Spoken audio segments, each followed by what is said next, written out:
Welcome to the Quiz Insights tutorial.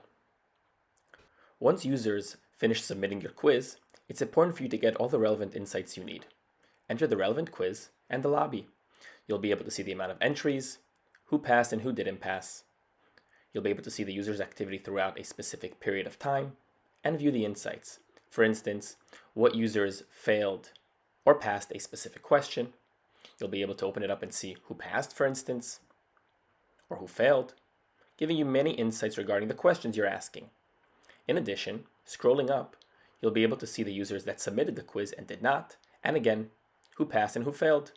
And obviously this is exported as well if needed. Once going into the entries, we'll be able to get more details regarding the quizzes.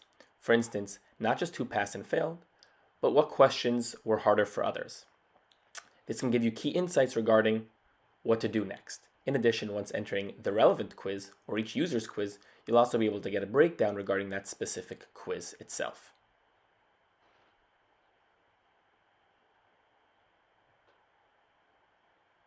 Thank you for watching and have an amazing day.